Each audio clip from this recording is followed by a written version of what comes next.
ನಮಸ್ಕಾರ. ಸಂಗೀತಕ್ಕೆ ಆಧಾರವಾಗಿರುವ ಸಪ್ತ ಸ್ವರಗಳನ್ನು ಪ್ರಾಣಿ ಮತ್ತು ಪಕ್ಷಿಗಳಿಂದ ಪಡೆಯಲಾಗಿದೆ. ಷಡಜ್ಜದು ಏನು ಸಾ ಇದೆಯೋ ಅದು ನವಿಲಿನಿಂದ ಪಡೆಯಲಾಗಿದೆ.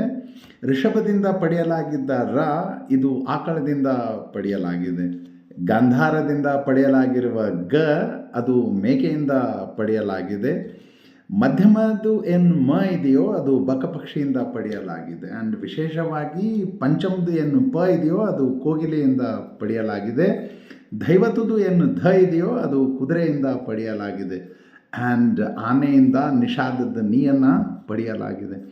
ಈ 7 ಸ್ವರಗಳು ಸೇರಿದರೆ ಸಂಗೀತದಲ್ಲಿ ಮಾಧುರ್ಯ ಮತ್ತು ಅದರದ್ದೊಂದು ವಿಶೇಷತೆ ಹುಟ್ಟಿಕೊಳ್ಳುತ್ತದೆ.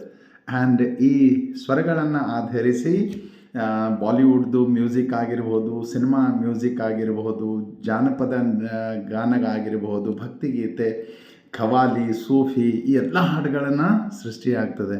ಆ್ಯಂಡ್ ನೆನ್ಪಿಟ್ಕೊಳ್ರಿ, ಈ ಸ್ವರಗಳಲ್ಲಿ ಮಾಧುರ್ಯ ಇರುತ್ತದೆ.